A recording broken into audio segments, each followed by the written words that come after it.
बिस्मिल्लाहिर्रहमानिर्रहीम अस्सलाम वालेकुम वरहमतुल्लाहि वबरकातुहू। चंद दिन पहले मेरे कुछ दोस्त लाहौर गए।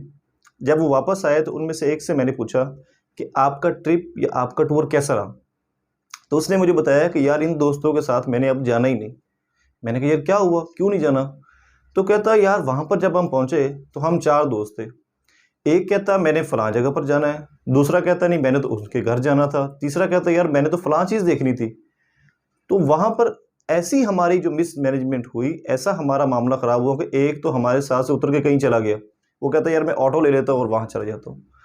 तो कहता है यार अब मैंने इन दोस्तों के साथ जाना ही नहीं, ये तो बहुत तंग करते हैं और ये मुझे ये बहुत ही गुस्सा आया वहाँ पर। तो मैंने कहा यार आपकी इस वजह, इस तमाम गुस्से की वजह या इस तमाम जो आपका मिसमैनेज हुआ है, ये प्लानिंग ना थी।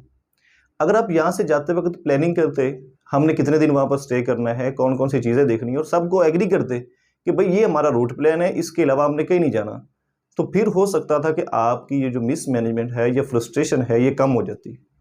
जी हाँ, अगर आप प्लानिंग करते हैं, किसी भी चीज़ की प्लानिंग करते हैं, तो आप बेहतर तरीके से उस पर एग्जीक्यूशन कर सकते हैं, बेहतर तरीके से उस पर अमल कर सकते हैं। जितना भी अच्छा अगर आप अमल करना चाहते हैं, अगर आपकी प्लानिंग अच्छी है, आपने माइंड में या अपने पेपर वर्क पर प्लानिंग की हुई है, तो उतनी ही बेहतर एग्जीक्यूशन आप उस पर कर सकते हैं। आप स्टूडेंट हैं, आप इंडिविजुअल हैं, आप अज़दवाजी ज़िंदगी में हैं, जॉब पर हैं, बिजनेस में हैं, कहीं पर भी हैं, जो भी काम आप करें सबसे पहले उसकी प्लानिंग कर लिए करें। बट प्लानिंग बहुत ही ज़रूरी है। हमारी ज़िंदगी की जो असल फ्रस्ट्रेशंस हैं या असल हमारे जो जिन पर हम अमल नहीं कर सकते या वो चीज़ें जो हमारी अधूरी रह जाती हैं, वो सिर्फ प्लानिंग ना होने की वजह से। तो आज मैं आपको बताने लगा हूँ कि प्लानिंग किसे कहते हैं और 5 ऐसी टिप्स या 5 ऐसी टेक्निक्स जिनको यूज़ करके आप प्लान कैसे कर सकते हैं और उन पर एग्जीक्यूशन कैसे करते हैं, यानी अमल कैसे कर सकते हैं। तो आइए सबसे पहले देखते हैं प्लानिंग।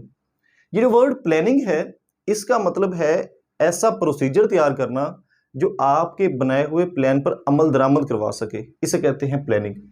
अब प्लानिंग के जो मैंने 2 कंपोनेंट लिखे हैं, वो है सबसे पहले है मटेरियल।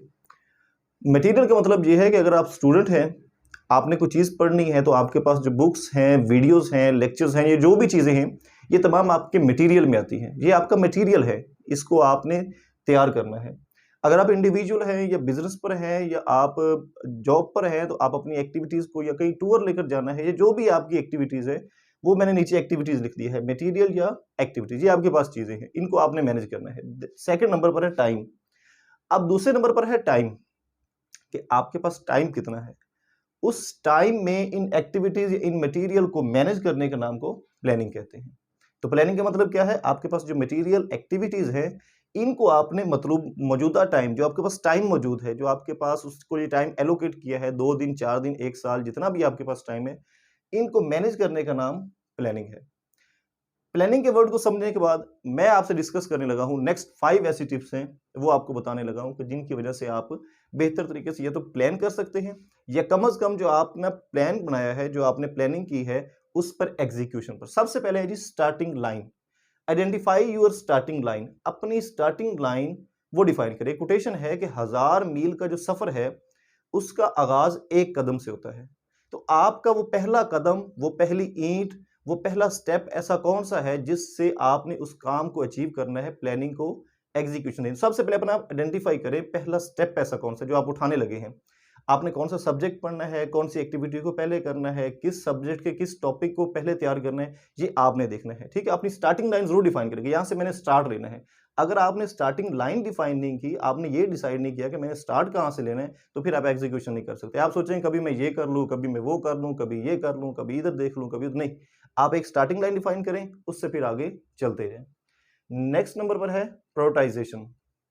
इसका मतलब ये है कि आपने तरजीहात, कौन कौन सी चीजों को तरजीह देनी है।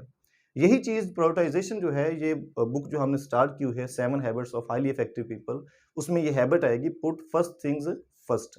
कि आपने जो काम पहले करने के उसको पहले रखने हैं और जो डिले किए जा सकते हैं, जिनको बाद में किया जा सकता है, जिसकी अभी जरूरत नहीं, बाद में किए जा सकते हैं, उनको आपने बाद में रखना है। तो अपनी तरजीहात जरूर बनाएं, कौन सी एक्टिविटीज आप पहले कर सकते हैं, किसको डिले कर सकते हैं, किसको अभी करना जरूरी है, अर्जेंट कौन सी है, इंपॉर्टेंट कौन सी।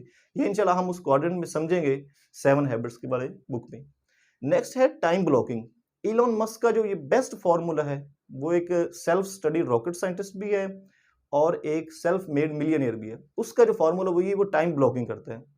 मैंने 40 मिनट इस काम को देने हैं, घंटा इसको देना है, 20 मिनट इस काम को देने हैं। इस तरह अपनी टाइम की पूरी ब्लॉकिंग करता था। उस ब्लॉकिंग के अंदर, उस टाइम के अंदर वो एक चीज़ ही को करता था, उसके अलावा दूसरी चीज़ें नहीं करता था। तो आप भी अपनी टाइम ब्लॉकिंग कर सकते हैं। टाइम ब्लॉकिंग करते वक़्त एक टिप मैं आपको ज़रूर देना चाहूँगा, टाइम ब्लॉकिंग में आपने जितना भी करें, जस्ट आपका जो स्पैन है ना वो 40 मिनट्स या 45 मिनट से ज़्यादा ना हो। ये आइडियल टाइम है आपका किसी भी काम को करने के। अगर आपको याद हो तो स्कूल में जो हमारे पीरियड होता था वो भी तकरीबन 35 मिनट का या 30 मिनट का या कभी 40 मिनट का पीरियड होता था। तो इसका फ़ायदा ये होता है कि आप आपका अटेंशन स्पैन जो है, अगर आप 2-2 घंटे पढ़ेंगे तो फिर अटेंशन स्पैन आपका कम हो जाएगा। 30 मिनट, 35 मिनट ये अटेंशन स्पैन अमूमन होता है। तो आप अपना टाइम ब्लॉक करें, उसके अंदर जिस सब्जेक्ट को तैयार करना है वो आप तैयार करें। नेक्स्ट है स्टॉप प्रोक्रेस्टिनेशन। प्रोक्रेस्टिनेशन का मतलब ये है इंटेंशनली डिले करना, जानबूझकर डिले करना। आपके पास टाइम भी है, एनर्जी भी है, विल भी है, एफर्ट भी है, रिसोर्सेज भी है, सब कुछ आपके पास मौजूद है, लेकिन फिर भी आप उसे डिले कर रहे हैं, इंटेंशनली उसे डिले कर रहे हैं, उसे इल्तवा में भेज रहे हैं, कहते हैं मैं कल कर लूंगा, परसों कर लूंगा। ये जो चीज़ें, ये अल्फाज हैं, ये प्रोक्रेस्टिनेशन के हैं, ये सुस्ती और काहली के हैं। इसको भी आप खत्म कर सकते हैं। एक पूरी बहुत अच्छी बुक है ब्रायन ट्रेसी की, ईट दैट फ्रॉग। उसमें 21 जो उसने प्रिंसिपल्स बताए हैं प्रोक्रेस्टिनेशन को खत्म करने के लिए। इंशाल्लाह वो भी आपसे कभी सीरीज शुरू करेंगे, उसमें आपको समझाएंगे कैसे अपने प्रोक्रेस्टिनेशन को खत्म करना है। एक एक अगर आप कोटेशन याद रख लें, एक अगर कोटेशन आप याद रख लें तो आप भी प्रोक्रेस्टिनेशन को खत्म कर सकते हैं। नमाज पढ़े कबल इसके कि आपकी नमाज पढ़ी जाए। यानी मरने से पहले आपके पास जो टाइम है, जो वक़्त है, एनर्जी है, आपके पास विल है, सब कुछ है, उसको अगर आप यूज़ नहीं कर सकते तो इसका मतलब है आप सुस्ती और काहली का शिकार हैं। तो इस चीज़ को दूर करने के लिए आप टेक्निक्स इस्तेमाल करें, इंशाल्लाह आपको बताई जाएँगी। यानी ये एक लाइन अगर आपने याद रख ली तो आपको टेक्निक्स आ जाएँगी। Next set goals.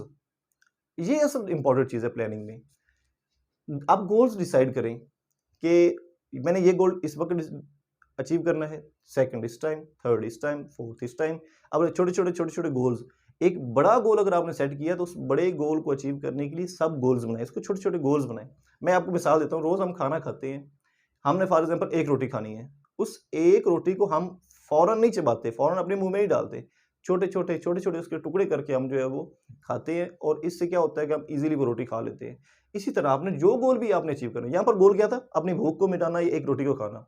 तो आपने जो भी अपने गोल्स डिसाइड किए हैं, उनको बिल्कुल छोटे-छोटे जो है वो ईज़िली ईटेबल हों, यानी उससे आसानी से आप खाने का मतलब ये है कि आप उसे अचीव कर सकें।